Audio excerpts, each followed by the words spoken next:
Muito boa noite, estamos aqui para mais um bate-papo de toda terça-feira, como você já está acostumando. Aliás, para você que nos acompanha pela Vale TV, é aquele bate-papo de toda terça-feira.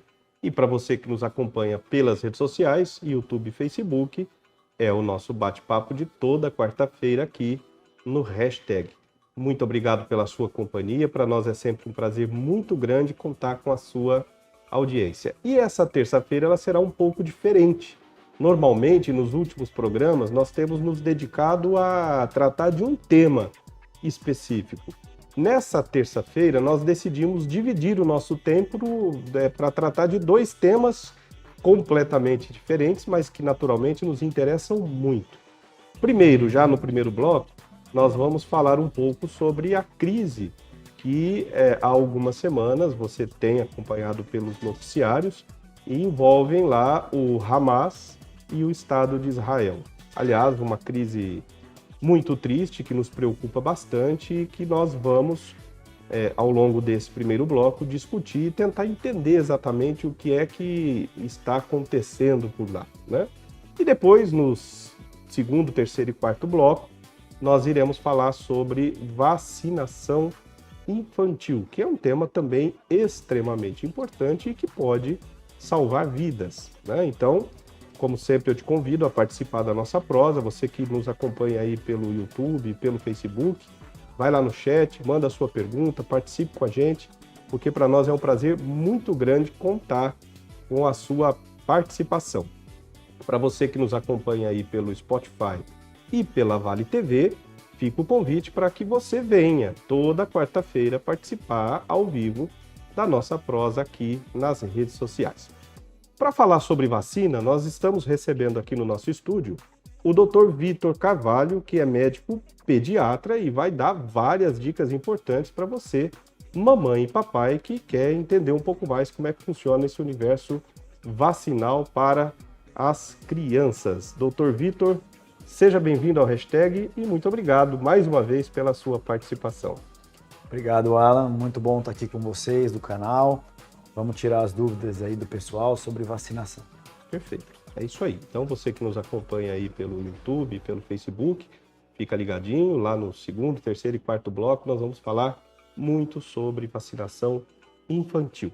E agora, já no primeiro bloco, nós estamos recebendo, via link, lá de São Paulo, o Dr. Frederico Afonso, que é advogado, membro permanente da Comissão de Direitos Humanos da OAB de São Paulo, escritor jurídico com mais de 25 obras publicadas, professor de Direito Internacional e que vai nos ajudar a entender um pouco o que exatamente está acontecendo, né? Quais são as motivações, o que está pegando lá entre Israel e Hamas. Doutor Frederico, muito obrigado pela sua participação e seja muito bem-vindo ao Hashtag. Alan, se me permite, eu preciso voltar um pouquinho no tempo. O Hamas ele é criado em 87, mas eu preciso voltar um pouquinho ao tempo para nós entendermos esse contexto histórico ali entre árabes e judeus. É um conflito que remonta a milênios, né? Mas vamos chamar assim de conflito moderno. Então ele tem raízes já aqui mais próximo no final do século XIX, né? Movimentos nacionalistas aí judaicos, como o sionismo. A ideia do sionismo é a preservação da autodeterminação dos povos, é a ideia de você ter autodeterminação do povo judeu, a existência de um Estado nacional judaico. E isso é importante porque isso me reflete no século XX já uma série de questões, ou ainda em 1994, quando da chegada da chamada Carta Árabe de Direitos Humanos, mas eu volto a falar dela daqui um pouquinho. Então, a gente começou a ter uma imigração de judeus para a Palestina. Me parece que sempre tem uma ligação entre as guerras. Quando você analisa, mesmo que superficialmente, a Primeira Guerra Mundial, de 1914 a 1918, pós-Primeira Guerra, em 1919, você tem o Tratado de Versalhes, que é muito famoso, porque dele é originária a Organização Internacional do Trabalho, que é vinculada à ONU até hoje. A gente tem uma série de normas trabalhistas adotadas no Estado brasileiro que são oriundos da OIT, e você tem a criação do que a gente pode chamar da ONU da época, a Liga ou Sociedade das Nações. Começa a funcionar em 1920.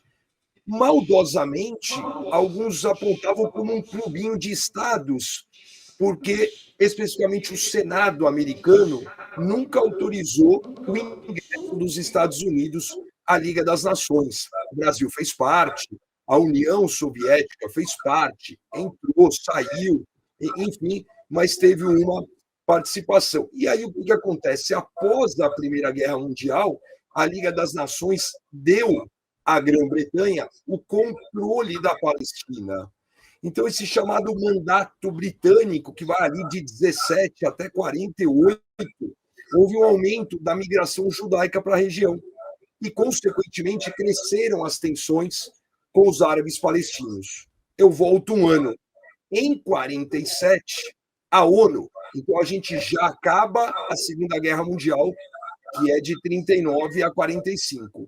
Em 1947, a ONU propõe a partilha da Palestina em 2 estados, um árabe e um judeu. Os judeus aceitaram a proposta, mas os árabes rejeitaram. Até que, então, no ano seguinte, em 1948, você tem, então, a fundação de Israel, né? Os judeus declaram a independência do Estado de Israel. Vários estados árabes, então, atacam um novo país, resultando na Guerra Árabe-Israelense de 1948. E essa guerra de 48 causou o deslocamento de centenas de milhares de palestinos, muitos dos quais se tornaram, então, refugiados em países ou na faixa de Gaza e na Cisjordânia. E aí a gente tem guerras subsequentes. O Israel e seus vizinhos árabes travaram várias guerras ao longo das décadas seguintes. Talvez a mais notável para o contexto ali da faixa de Gaza foi a Guerra dos 6 Dias, em 1967, após a qual Israel ocupa, então, a faixa de Gaza, a Cisjordânia e outros territórios. Chegamos no Hamas. Fundado em 87, o Hamas é um movimento islâmico palestino. Ele se opõe à existência de Israel. Na verdade, eu estou sendo educado. Ele se opõe, ele quer a extinção de Israel. E ele tem um histórico de uso de violência. E lá no início, eram ataques suicidas.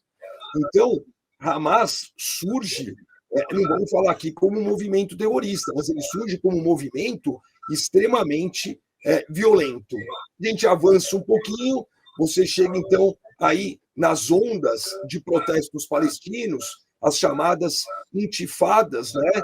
Foi contra a ocupação israelense, né? Começou em 87 e a segunda em 2000.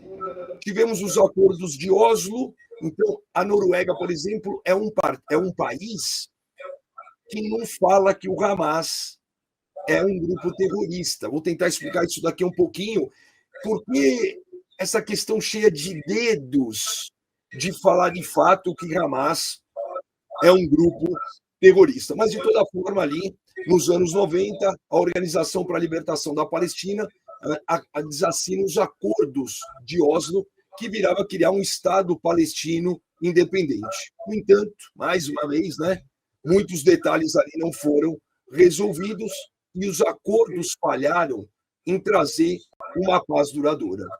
2005, há uma retirada da faixa de Gaza. Israel fez uma retirada da parte dela só, unilateral, desmantelando todos os assentamentos judeus e retirando suas forças armadas. Em 2007, após as eleições, inclusive de 2006, que o Hamas vence as eleições ali na Palestina, então, em 2007, com um conflito com outro partido rival, o Fatah, o Hamas assume por completo ali a faixa de Gaza. E após a tomada, então, do Hamas, Israel e Egito impuseram um bloqueio terrestre, aéreo, marítimo, sobre a faixa de Gaza, alegando ser uma medida de segurança. Então, a gente tem, desde 2007, vários conflitos militares entre Israel e o Hamas. Não vamos confundir Hamas com Palestina, né? O conflito não é entre Israel e Palestina, muito menos entre Palestina e Israel. O conflito é esta organização terrorista que ocupa a faixa de Gaza e que fica ali justamente até no controle da população palestina, né? E desde 2007 a gente tem esse tipo de confronto. Você tem a questão de assentamentos, você tem tentativas de paz, e a coisa, Alan, ela vem andando até a chegada do momento atual. Então a pergunta que eu te faço é a seguinte, se é que é possível dar essa resposta, né? Primeiro, quem tem razão, né, nesse conflito? E segundo, como fica essa questão humanitária, uma vez que, independentemente de quem tem razão, no final das contas, quem está sendo prejudicado aí são os civis que vivem ali na faixa de Gaza, né? Ou seja, como resolver essa situação, doutor? Alan, eu estava procurando aqui, quando você me fez a pergunta quem tem razão, um botão para eu ejetar do meu assento. Eu vou te falar o seguinte. Imaginei. O Hamas ele tem no seu estatuto o objetivo de exterminar Israel. Algumas questões aqui são muito complexas e os especialistas em diplomacia, em geopolítica, em relações internacionais têm se debatido muito, né? Tive oportunidade nos últimos dias de participar de vários programas ao vivo e é impressionante como não dá para você colocar um pé em cada canoa, porque você vai ter uma distensão do adutor. Aproveitar que nós temos a presença aí do Dr. Vitor, não é ortopedista, mas sabe bem o tanto que é caótico uma lesão do adutor. Na verdade, assim, vamos primeiro por partes. Israel tem o direito de se defender. Israel tem o direito de contra-atacar. A primeira questão é o seguinte: até que ponto vai o direito à defesa de Israel? Vou fazer uma comparação muito simples aqui, ela, mas muito simples mesmo. Um infrator da lei penal, um ladrão, vem com uma arma, aponta para você e fala: perdeu, eu quero o seu celular. Ele pega o seu celular, põe no bolso, põe a arma na cintura, vira as costas e vai embora. E ele não te revistou, você está armado. Você pega a sua arma e atira no ladrão. Não é legítima defesa. Não existe legítima defesa de bem material nesse sentido, da honra, não tem. Então, o que acontece? Israel tem o direito de se defender enquanto é atacado. Se ele não é mais atacado, ele tem o direito de contra-ataque. Poxa, uma questão de soberania, de defesa, mas até onde vai? Segunda questão. Há uma projeção, exatamente de acordo com a sua pergunta, há uma projeção que para cada integrante do Hamas eliminado, morrerá em média de 60 a 70 civis. Eu poderia trazer uma frase feita, que num programa no domingo passado, ao vivo na TV, um professor do meu lado quase teve uma síncope, quase teve um derrame quando eu falei isso para ele, sendo professor de Direito Internacional dos Direitos Humanos. Eu falei assim, olha, existe o chamado efeito colateral de uma guerra. Não é? A gente, antes de entrar no ar, ficávamos aqui inclusive com essa imagem que está no ar, parecendo lá um videogame. Não é videogame. O lançamento de um foguete ou de um míssil, que a diferença militar é de ser ou não teleguiado, poderá atingir um alvo militar com efeitos colaterais da explosão em civis. E aí a gente fala assim, poxa, até o momento estávamos muito proclamando de um corredor humanitário. No momento que nós estamos gravando aqui o programa, foi autorizado hoje justamente essa abertura, né? A fronteira de Rafah, que é extremamente importante para Gaza, porque não é controlado por Israel, então foi autorizada essa abertura. Qual é a grande questão do corredor humanitário na visão de Israel? Como eu não tenho uma identificação na testa, no peito, quem é ou não do Hamas, está misturado com toda a população da Palestina, eles tinham medo que justamente esse corredor humanitário, que é a ideia de você trazer uma condição mínima existencial, água, comida, medicamento, para aqueles que estão ali nessa situação no meio do conflito, né? Eu vou fazer uma outra comparação aqui, que é um jargão do meio militar, que na briga entre a correnteza e o rochedo, quem se prejudica é o marisco. Então, essa população é o marisco que está entre Israel, né, e o Hamas. Mas o medo de você abrir esse corredor humanitário, tanto para o Egito, né, quanto você abrir esse corredor humanitário até para você receber da faixa de Gaza mesmo, vindo para Israel, seria o transporte de armas. Então, a questão ela é extremamente complexa. Não tem ninguém a favor do Hamas. Palestina não está a favor do Hamas. A comunidade europeia não está a favor do Hamas. A ONU não está a favor do Hamas. A grande questão nesse 12º, indo para o 13º dia de guerra, que começa até a complexidade de como assim guerra? Porque Hamas não é um Estado, não é um país. Mas logo no dia 8 de outubro, Israel declarou a guerra na forma da Convenção de Genebra.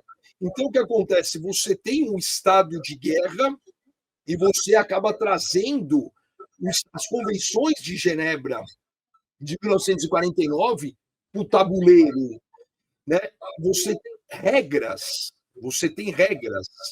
É claro que dentro do ambiente acadêmico, eu aqui no escritório, vocês no estúdio, é fácil você falar de regras num estado de beligerância, mas muita coisa foge, de fato, a tais regras, né? Muitas coisas. Veja só que hipocrisia. Nós temos a obrigação aqui acadêmica de compararmos 11 de setembro de 2001, 24 de fevereiro de 2022, quando a Rússia invade a Ucrânia, e agora 7 de outubro de 2023. Na minha evolução histórica, eu trouxe a Primeira Guerra e a Segunda Guerra. E hoje nós estamos enfrentando a chamada Guerra Fria 2.0. Então, o que acontece? Nós já estamos num conflito local, que pode virar regional, que eu posso ter consequência mundial. Basta o Irã, de fato, começar a entrar, do Golfo sai 33% do petróleo mundial. A hora que a gente tiver um descompasso no barril do petróleo, aí a gente vai ver as consequências. Então, você tem muito interesse aqui, né? Uma questão interessante que pouca gente está comentando, e eu insisto em comentar, os reféns. Os reféns são as principais armas do Hamas, né? Por que a gente parou de falar do Hamas? Por que se falou do Hamas 7, 8 e 9 de outubro e só se fala de Israel? Porque a contraofensiva de Israel, vou falar aqui um linguajar bem simples, bem coloquial, na hora que Israel passar o rodo, vai pegar quem tiver nesse rodo. Quando você determina um deslocamento forçado de uma população, você acaba infringindo o Estatuto de Roma do Tribunal Penal Internacional de 1998, que Israel não é aderente. Você tem crime contra a humanidade, esse deslocamento forçado. Agora, quando você conversa com os dois lados, não com o lado da Palestina, que está ali no meio também, que está com uma população acuada. Israel fala para deslocar a população do norte para o sul, para começar uma invasão terrestre, para fazer a incursão do que a gente chama dos metrôs, né, que existem ali na faixa de Gaza. São 500 quilômetros de túneis. Você desloca a população um pouco mais aí de 1 milhão de pessoas, metade de toda a população local para o sul, para eu fazer uma incursão. É crime contra a humanidade. Então, o que o Joe Biden foi fazer em Israel? Foi conversar algo pessoalmente que não dá para conversar nem por telefone secreto. Vai falar lá, dá uma segurada. Porque Israel é o único país autodeclarado democrático ali da região. Você não tem nenhuma democracia na região. Quando você fala, por exemplo, em direitos humanos, e aqui você está falando em direito humanitário, que são os direitos humanos no estado de beligerância, no estado de guerra. Você fala num sistema universal de direitos humanos, sistema ONU, você fala num sistema europeu de direitos humanos, você fala num sistema interamericano de direitos humanos, você fala num sistema africano de direitos humanos, mas você não fala no sistema asiático de direitos humanos. Você não fala num sistema árabe de direitos humanos. Então, Israel, as atenções voltaram para Israel justamente é o seguinte: até onde você vai agora? Eu tenho feito essa comparação. Olha, os Estados Unidos perderam com o ataque de 11 de setembro. Pode acabar com Saddam Hussein, com quem quiser, com Osama Bin Laden, acabar com todo mundo. Estados Unidos perdeu. A Rússia já perdeu também, porque você tem uma nova ordem global bélica. Como você fala assim, me elenca 3 poderios bélicos: Estados Unidos, Rússia, em que pese você não tem um contingente gigantesco, mas Israel sempre foi temido pela sua inteligência e tecnologia bélica. Os 3 deixaram a desejar. Estados Unidos foi duplamente atacado. Aquela cena do presidente George W. Bush na escola assistindo uma apresentação das crianças, quando chega o agente do serviço secreto e fala: olha, um avião atingiu uma torre e a gente não tem maiores. Ele fica inerte. 1 minuto e meio depois ele volta e fala assim: olha, eu tenho um segundo avião que atingiu a segunda torre e não é mais um acidente. Os Estados Unidos estão sendo atacados. Quando você imagina uma Rússia atacando uma Ucrânia, você pensa assim: daqui a um mês não existe mais a Ucrânia. Há um meme, e o assunto é sério, mas cabe o meme. A gente fala assim: quem não está confuso não está bem informado, porque os Estados Unidos sucumbiu e a Rússia não está dando conta, está dependendo do Irã para fornecimento de drone diário. E agora um terceiro caso, 7 de outubro, o grande sistema de defesa de Israel entra em colapso, porque ele era um sistema até determinada quantidade de foguete. Cadê a inteligência? Então, Hamas expõe uma fragilidade enorme de Israel. Israel já perdeu. Israel pode dizimar Hamas. Israel pode retomar toda a faixa de Gaza. Israel perdeu, a Rússia perdeu e os Estados Unidos perderam. Você tem, por exemplo, o presidente da Colômbia declarou anteontem, declarou tem uns 3 dias, um repúdio justamente às questões de Israel. Não é porque eu vá contra Israel que eu apoio o Hamas. Né? Essa questão de retórica ela é um tanto complexa. Mas por que ninguém fala que o Hamas, alguns falam, outros não falam? Porque o Conselho de Segurança, eles entendem, dentro da diplomacia, que não vai ajudar nada agora falar que é terrorista, não é terrorista. O Hamas já destruiu, já fez a barbárie. Agora é o quê? Eu faço uma analogia, mais uma comparação talvez bem simples. Você tem um prédio pegando fogo, então eu preciso apagar o incêndio, ver risco de desabamento, as pessoas que estão justamente soterradas, resgatar, e os desaparecidos são os reféns. Eu preciso ir buscar os reféns. Eu entendo que a prioridade hoje de Israel é o resgate dos reféns. Vamos lá, Alan. Vou voltar de novo um pouquinho. A Liga das Nações, que era a ONU da época, é criada para evitar a Segunda Guerra. Já não deu muito certo, né? Quando, em setembro de 39, começa a Segunda Guerra.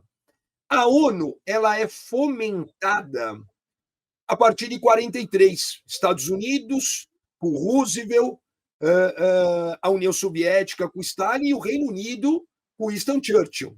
3 poderios aí de lideranças. E as evoluções, as conversas evoluem. A China vem para o grupo de trabalho, até que em 45, até como prêmio de consolação e reequilíbrio ali na Europa, vem a França. As pessoas gostam de atribuir que o Conselho de Segurança é o órgão principal da ONU. Isso é muito injusto, porque você afogaria. Porque quando você pega a Carta da ONU de 45, ela tem os propósitos, ali no artigo 1º, depois no artigo 2º, os princípios. O propósito número 1 da ONU é assegurar e manter a paz internacional. Já vai mal, já não está dando certo. Então, a ONU tem uma série de outros órgãos, agências especializadas que têm um pleno funcionamento e um êxito. O Conselho de Segurança chama muita atenção porque ele é o único órgão cujas decisões têm natureza vinculante, ou seja, obrigatória. E ele tem uma porcaria chamada direito de veto, que é uma prerrogativa dos 5 membros permanentes. Vou fazer uma nota de corte aqui para explicar. A ONU é criada em 45 e ela é formada com 11 membros do Conselho de Segurança até a reforma de 67. Desses 11 membros, são 5 permanentes e 6 rotativos. A ONU é fundada com 51 países, então se você fala ali em 11, você tinha 20% dos países como membros do Conselho de Segurança e 10% como membros permanentes.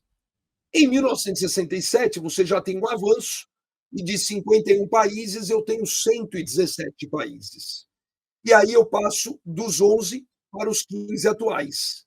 5 permanentes, Estados Unidos, hoje Rússia, era a União Soviética, Reino Unido da Grã-Bretanha, China e a França. E 10 rotativos. A cada 2 anos eu troco de acordo com uma distribuição geográfica equitativa. Sai um da América do Sul, entra outro da América do Sul, sai um da África, entra um da África, assim vai. Bem, hoje a ONU tem 193 países. Então, o Conselho de Segurança, que chegou a representar 20% dos membros, hoje representa menos do que 10%. Então, fala-se muito do aumento dos membros permanentes, mas mais importante do que aumentar os membros permanentes é retirar esse direito de veto. O que é o direito de veto? É uma prerrogativa dos 5 permanentes de vetar aquela questão. Eu travo, eu não aprovo, eu não voto, eu travo. Um exemplo simples. Foi proposta uma resolução para o cessar-fogo da Rússia à Ucrânia. A Rússia foi lá e exerceu o direito de veto. Acabou, não se discute mais isso. A mesma Rússia que anteontem fez um texto propondo o cessar-fogo de Israel, a faixa de Gaza, a Palestina, o Hamas, enfim. Então, a ONU ela perdeu há muito tempo essa liderança global. Não consegue. O Conselho de Segurança não consegue. Aí todo mundo fala assim: o Brasil agora é o presidente do Conselho de Segurança. A presidência é simbólica de um mês. É um mês para você cuidar de papelada. Então não tem protagonismo. Pode até tentar, mas não tem. O protagonismo tem os 5 e ponto final. E o protagonismo aí acaba sendo sempre China e Rússia, que são os 2 que mais exercem o direito de veto. Então, assim, eu não vejo, antes da gente bater o papo, eu havia entrado aqui na página da ONU, hoje, na página internacional. Página da ONU, Alan.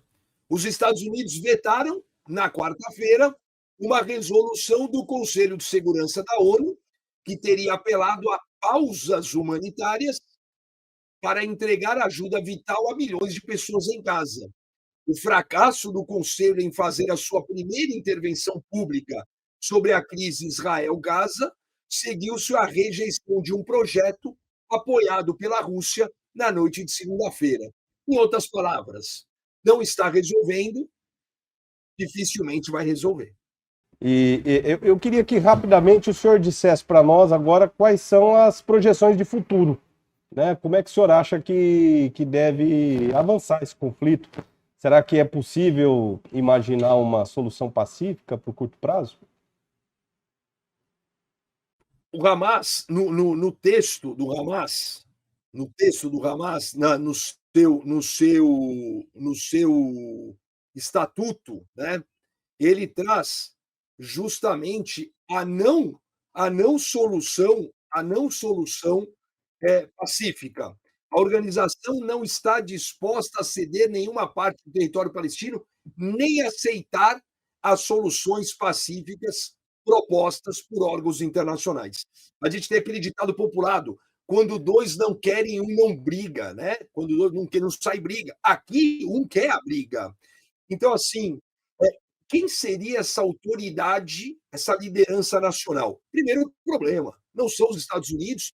Você vê que a Arábia já cedeu e já não veio conversar. Ali você tem elementos interessantes, né?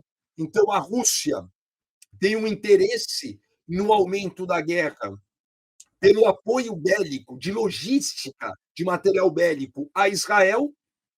Cobertor curto, eu diminuo a ajuda à Ucrânia. Então, o que acontece? Eu tenho duas guerras.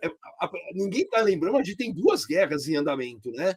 Então, assim, eu não vejo uma solução curta, não vejo uma solução curta. O povo israelense é muito castigado, é muito sofrido. Num linguajar aqui não muito acadêmico, mas não vai engolir esse sapo mais uma vez. Eu vejo essa questão se estendendo, mas a gente precisa olhar duas questões extremamente importantes. Três, eu diria. Posição do Irã, que banca, que ajuda, mas não aparece. É uma ajuda oculta. Segunda questão, a evolução, a possível evolução da Rússia sobre a Ucrânia. E a terceira questão fundamental, os reféns. Como o Hamas vai trabalhar esses reféns?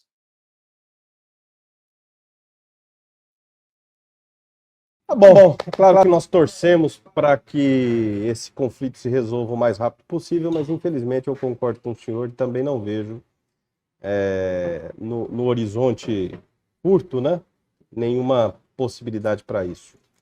Doutor, eu quero agradecer ao senhor pela sua participação, pelos esclarecimentos que o senhor trouxe aqui para nós. Foi um prazer bater esse papo contigo e espero que a gente tenha outras oportunidades para prolongar essa prosa. Alan, sempre à disposição, que precisar da área de direito internacional dos direitos humanos, eu sempre falo, você arrastando para crianças, que sob o ponto de vista do direito internacional são os menores de 18 anos, crianças, mulheres, indígenas, população negra, LGBTQIA+, pessoas em situação de rua, pessoas com deficiência, é um carinho que eu tenho muito grande por ter 3 filhos autistas. Desejo ao doutor Vitor aqui um excelente bate-papo, vou acompanhar um pouquinho, daqui a pouco também preciso cuidar dos meus. Mais uma vez, obrigado, parabéns pela audiência e vamos torcer que a próxima vez que eu vier aqui não seja para falar de guerra. Forte abraço a todos e um bom programa. Maravilha. Muito obrigado, doutor, mais uma vez. Quero aproveitar e novamente agradecer ao doutor Fernando Galvão, que nos apresentou ao senhor. E, claro, o seu nome está anotado aqui. Com certeza o Felipe irá procurá-lo mais vezes, né, Felipe? Muito obrigado mais uma vez, em nome da Vale TV e de todos nós aqui de Barretos. Muito bem. Conversa pesada, né, doutor? Mas boa, né? Uma aula muito boa, esclarecedora, né? Gostei. Uma aula de verdade. Uma aula. Valeu a pena, valeu a pena. Muito bom.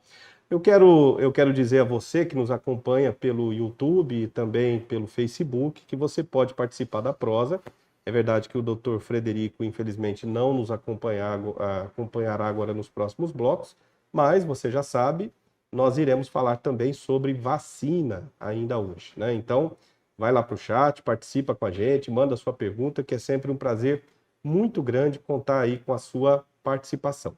E você que nos acompanha pela Vale TV, lembre-se que toda quarta-feira você pode participar da prosa através do YouTube e do Facebook. Então, coloca aí, ó, #vipsprodutora. Nós faremos agora um breve intervalo, mas apenas para Vale TV. Daqui a pouquinho a gente volta.